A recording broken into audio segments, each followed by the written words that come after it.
In this first interview, we are exploring what makes Luxembourg an attractive location for defense and space businesses. Błażej, why are defense and space companies increasingly choosing Luxembourg? Luxembourg has quietly become one of Europe's most attractive locations for defense and space businesses. It offers political stability, a highly flexible legal framework, a major financial ecosystem, and I think authorities that genuinely want to work with the private sector. So the country is home to leading satellite operators and has built a genuine space industry cluster over the years. So for companies looking for a solid European base, Luxembourg ticks a lot of boxes. What about the legal framework? Is it actually flexible enough for this sector? Luxembourg offers a wide range of corporate and fund structures that can be adapted to the specific needs of defense and space businesses. Whether you are structuring a holding company, a joint venture between industrial partners, a special purpose vehicle for a project, or even an investment fund with exposure to defense assets, the tools are there. Luxembourg company law is modern, well understood by international investors, and it allows a significant degree of flexibility in terms of governance, ownership, and financing arrangements. So there is no one-size-fits-all approach, and I think that is precisely the point.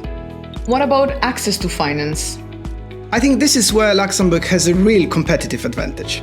So as the home of the world's second largest investment fund industry, Luxembourg has deep expertise and an established ecosystem of institutional investors, fund managers, and financing structures.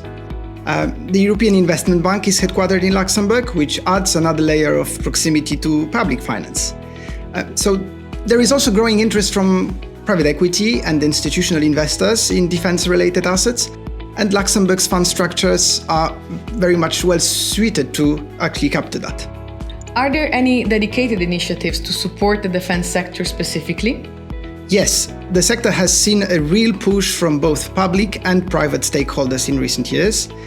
Luxembourg has developed sector-driven initiatives and public-private platforms designed to actually bring together government, industry, and the financial community around defense priorities.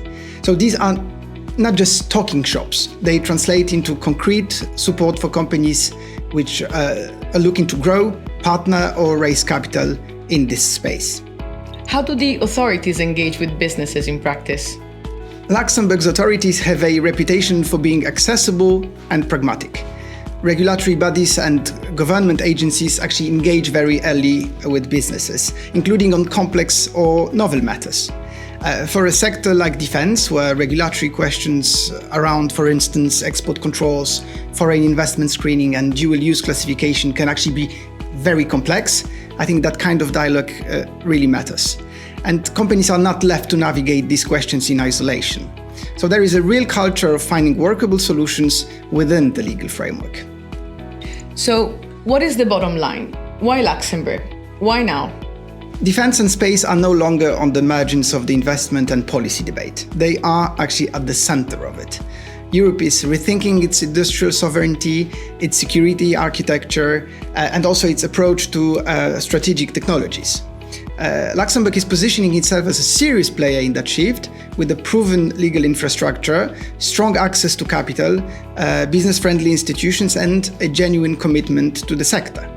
So for companies that want to build something lasting in Europe, this is, I think, a very good place to start. And Arendt is here to help make it happen. Thank you very much, Błażej, for your insights. Thank you very much, Deborah.